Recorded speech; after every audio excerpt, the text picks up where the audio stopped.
guys, welcome back to the channel. I am so excited today to finally share with you guys what I'm calling my combination method. And it's basically the planner system that I am and have been using for a little while now that I've been testing out.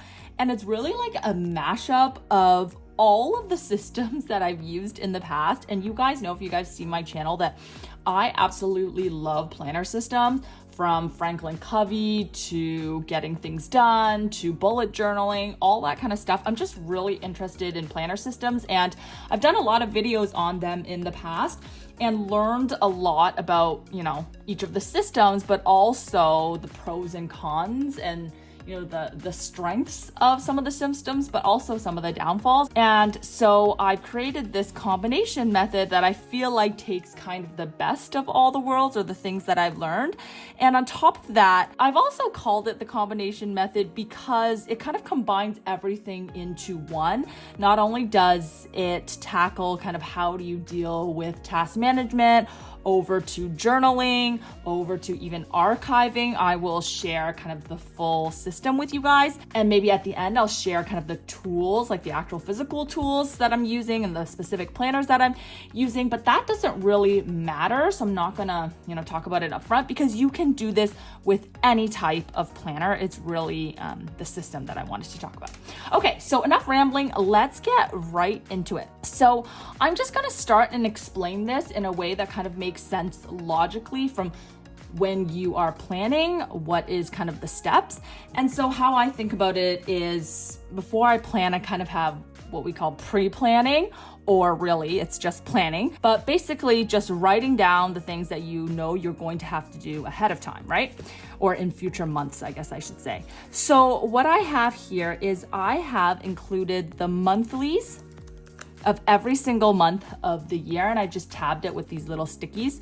And again, I will link all of the things that I've used down below as well, so I won't share where they're from initially, but you can just check the description box and I will link literally all of the stuff that I have used. But of course, you don't need any of these things. You can just replace it with whatever. It's really the system. Okay, so the main thing is that I have included a month on 2-page for the entire year in here, because of course it's important that you have something to be able to note down plans that you have in the future, and to have somewhere that you want to jot it down. So I find these month on 2 pages work really well, just because not only do you have the specific days, but also I like the layout of a month on 2 pages, because sometimes you want to visually see where things are and kind of just picture out your month. Whereas in the bullet journal method, for example, where they do like that listed monthly view, I just don't love as much, because I can't visually like picture where things are, if that makes sense. Like when I look at this, I think about, oh, here's the weekends and what am I doing each weekend kind of thing. I just find it a lot easier like this. So on these month on 2 pages, I'm recording anything that is an event or an appointment that's, a day specific event or to do on a specific day. But of course, you're also going to kind of have those lists of to-dos that you don't necessarily have to do on a specific day, but you want to get done in that specific month. So that's why I kind of like this month on 2 pages, or that's why I created this month on 2 pages, really, is because on the front, it has like the inbox of to-do items that aren't day specific, but I need to do this month. And then in here, it's kind of the appointments, day specific events, calendar type items that I want to visualize in this format. Then on the back, I have an area for notes. So this is from my work bundle, but of course, any month on 2 pages will work. You can even just put like a blank page here or a notes page here and just write down the tasks on a different page. It doesn't really matter. Okay, so that's kind of the pre-planning. I put it in quotations because people say, what is pre-planning? Isn't pre-planning just planning? Yes, it is. Okay, so that kind of addresses the where do the items go, right? Like where does the list and task management go, and how do you address the calendar items? So it goes on to this month on 2 page with a list view as well. So this is everything that I do on each month. And if I don't finish it in a specific month, then I will migrate it over to the next month. And I just use a little check mark here if I've completed it, or I'll put that forward symbol if I haven't. So I've made this little legend at the bottom, you know, migrated, in progress, completed, what's a priority, etc., etc. And I like that I have the 2 columns because I can use a key indicator for something else. So the M for me stands for month end because I am an accountant. And then this is the indicator for kind of like the progress, okay? So that's kind of how I'm tracking that. Then from there, okay, so then you get into the actual month.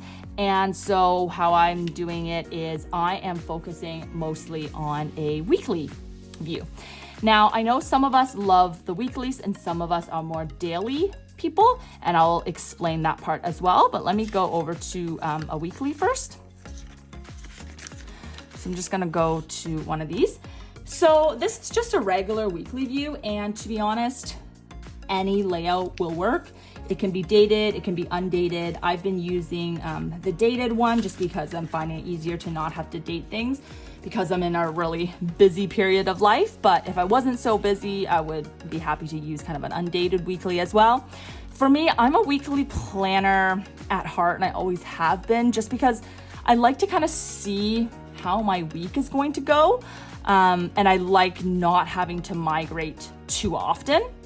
So I have found a way to address that issue, and let me talk to you about that in 1 second.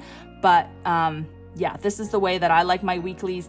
I like it in a horizontal view on my physical planner because I do work a day job, and at work we are always on the computer, we use Outlook. So my calendar from like a time layout is already on my computer at work on Outlook, and I do not want to be rewriting all of my appointments. I would never be doing that, or rewriting my meetings, because they're constantly changing and there's so many of them and it's just not necessary. So for the most part, I just want to know like what are the tasks or things that I need to get done that day.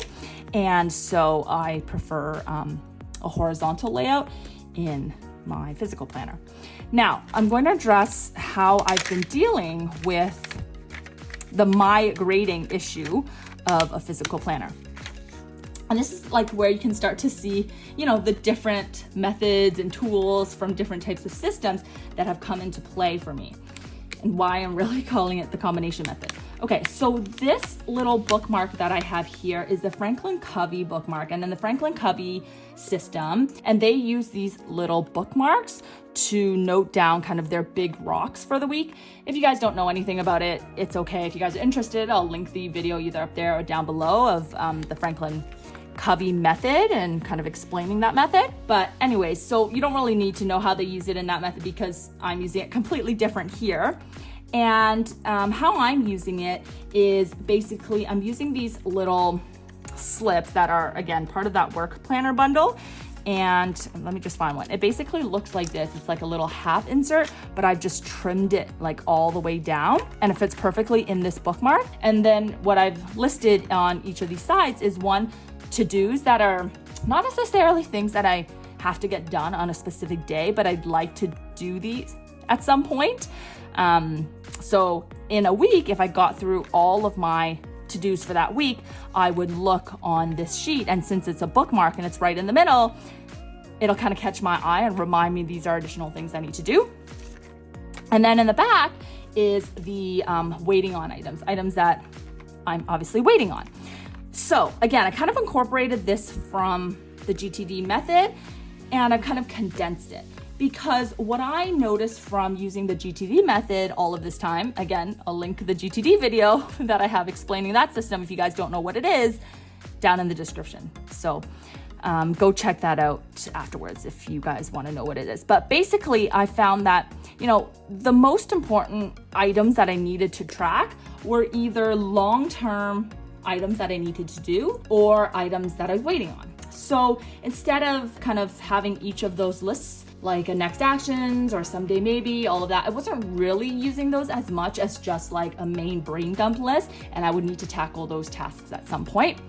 So I just basically put that into this little sheet so that it's kind of always top of mind, but I don't have to migrate it week to week if I don't get it done.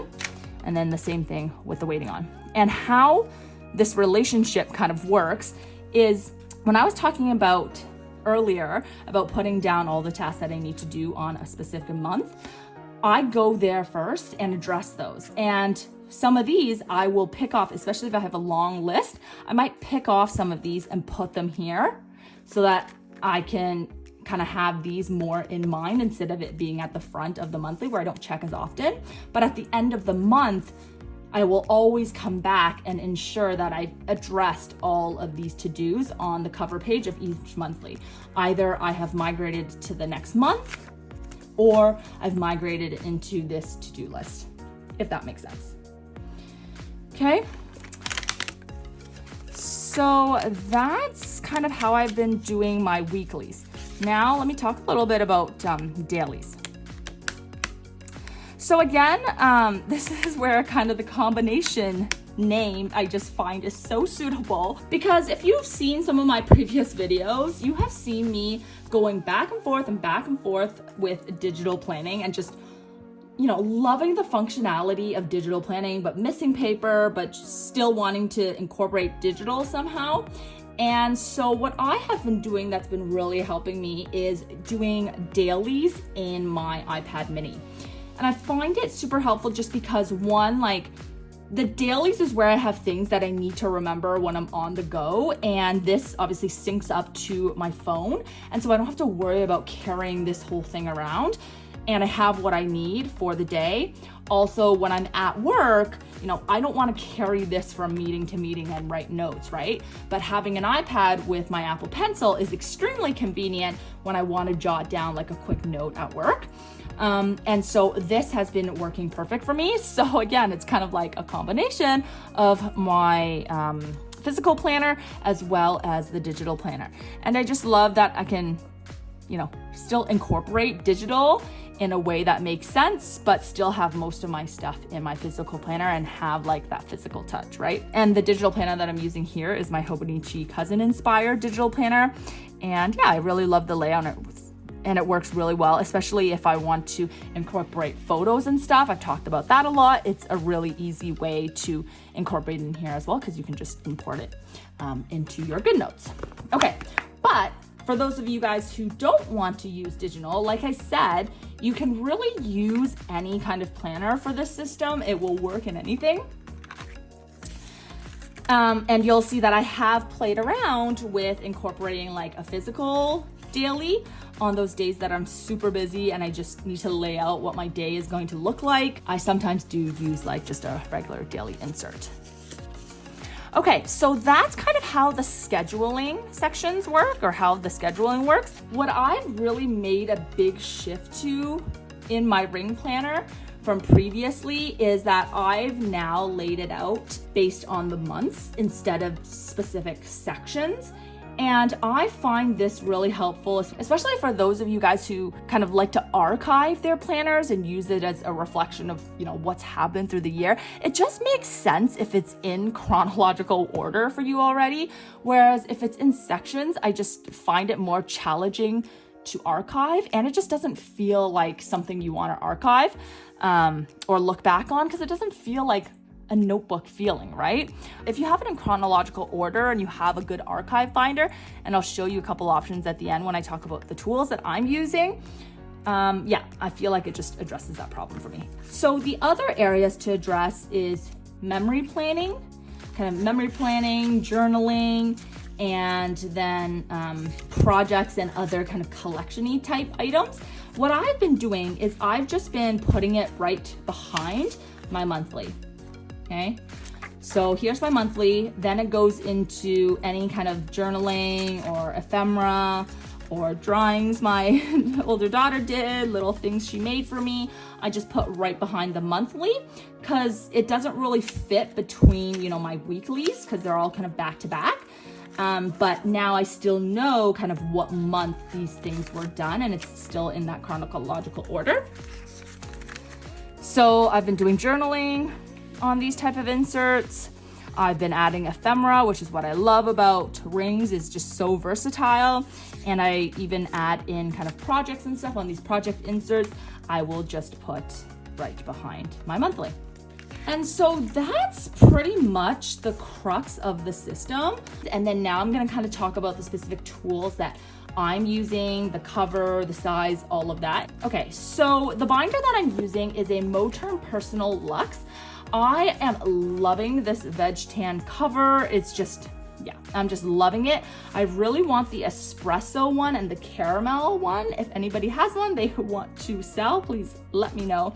Again, this is the Personal Luxe 2.0, so it is the bigger size. And I'm using the bigger one because I ended up using FC Compact. I was using personal rings for a little while, like personal size inserts, sorry. But I just find them slightly small, especially when I have a busy week at work. But that extra ½ an inch is just so helpful. I think it's ½ an inch. The dimensions are basically 3.75 by 4.25. The personal size is 3.75 instead of 4.25. I think that's the dimensions. Yeah, and then the other thing that I love about using FC Compact is that if you print out a little photo, and I've been printing these from my Canon Selfie, I think it's called. Again, everything I talk about, I'll link down below if you guys are interested. My little Canon printer, it fits perfectly in here within the FC Compact inserts, whereas if you had personal inserts, there would be overhang. So you would see the photo, and I just like how it hangs because I do plan on doing one of these little like weekly photo collages every week. So that's the planner. The inserts, again, I'll link all below, but basically these are my work planner inserts, the work planner bundle. It comes with these little half inserts. This is the dated 2024 dated FC Compact week on 2 pages. What else? Pretty much mostly the inserts that I'm using. Oh, at the front, I do have Peanuts Planner Go freebie, the monthly freebie. This is what I've been using to like archive main things. I didn't mention that earlier. It's not a huge thing, but just to make it like a little bit more crisp and clear what were like the significant events that happened instead of kind of these jumbles that have, you know, scratches and stuff that I did not make it pretty. I have been rewriting it out again at the front. You don't have to. And so that's pretty much the things that I've been using. Oh, the paper that I use is HP printer paper. I have tried a lot of printer paper and I just love the HP brand. I think this is just the 20-pound paper, but I use fountain pens in here and you can tell that they don't bleed. So I really highly recommend this paper for anybody who's interested. And it's just 20 pounds, so it's not very thick, so it won't bulk up your planner too much. The pens that I've been using, this is I think it's like the brand here says Moon Man, but I think it's Mad John or something. I got it from AliExpress. I'll link it down below. In here, I have Platinum carbon ink, and that's what I've been using to write these, and I just love the way that it looks. This is a fine point, and I find it's quite fine. This is the A2 version of the Mahjong. I have the A1. This one's a lot lighter, and yeah, I really like it, and it's a finer tip than the first one. Then the other ones that I have on the side, again, this little pen case is a leather pen case. I also got it from Ali, and again, I'll link all of this stuff down below. I have a Platinum Preppy fountain pen in fine. It just has a bit of a thicker tip, and I love this pen. I think it's so smooth. I am obsessed. I love it, love it, love it. Then I have a TWSBI Eco. This is with a blue ink. It's a, what's it called? Glistening Glass by Ferris Wheel Press blue ink, and it's really beautiful. And then I have this really fancy pencil, this Pentel pencil, because I've been doing some sketching. And like, it's kind of expensive for a pencil, but I have to say it's like quite quality. So when you push it down, like the point comes up, but if you click it, like the point goes all the way in, so like it won't break because it is so fine. It's just a really quality pencil.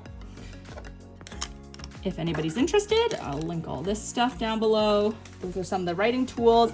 I also have these clean color dots. I find these really hard to find in Canada. I don't know if it's just me, so I think I got this one on AliExpress too. Oh my gosh, I almost dropped the ink everywhere. Okay, then a couple things you might have seen, these date dots or date stickers. I'm pretty sure you guys have seen these before. I think you get these on Amazon and AliExpress. I'll link them down below. This little set I love to use just for accents. It's just a little alphabet stamper, and it just makes it look kind of nice. So you see here, the to-do and the waiting is stamped with these stamps. These little stickers, I don't use a lot of stickers. I try to keep it pretty minimal. These are from, oh my gosh, I cannot remember the name right now. Hubman and Chub Girl. Love their stickers. Have a little thingy of stickers here.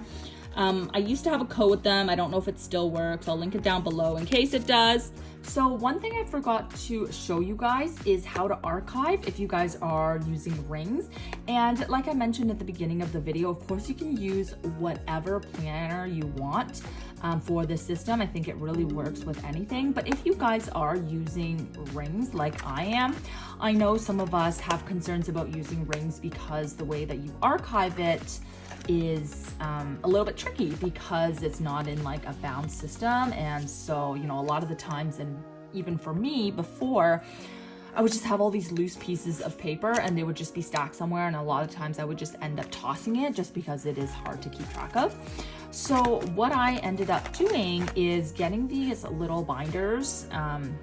There's lots of different kinds. They have like those, just like those clear ones on Amazon as well that you can get that are relatively inexpensive, but I think these I got from AliExpress. Again, I'll link everything down below, and these were like $4 or something, so they're highly inexpensive, and so it's a great solution to put in your inserts. I mean, the rings are not that big, but I do not mind getting a couple of these and putting, you know, volume 1 and then having another one for volume 2 if I needed double binders.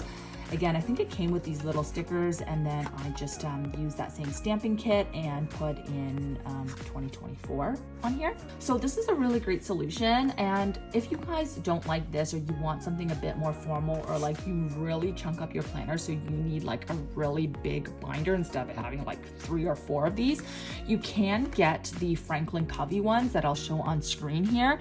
Those are really great, but the binders are very large. So if you don't use a lot of inserts, you might find it just a little bit too overwhelming, and yeah, you might not want to stick stuff in there as you go because it is so big, whereas these are a much better size. But the Franklin Covey ones are really pretty. They look very official, and I would definitely recommend those for somebody who has a chunkier binder or chunkier planner, and it's easy to flip through those, whereas I know File Facts offers one, but it's more like, it almost feels like a stapled book where you can't really flip through the pages, so that doesn't really do much, at least for me, if the whole purpose of archiving is that I'm able to flip through it when I need to.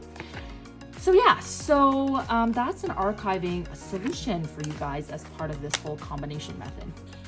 And yeah, that's basically it. It's pretty simple. But yeah, it's been what's working for me. Let me know what system you guys are in right now. I know people kind of love jumping around systems, especially now as we get into the middle of the year. So let me know what you guys are using, if you guys have been switching, and if you guys are going to give this system a try. Thanks so much for watching, and I'll see you guys next time. Bye.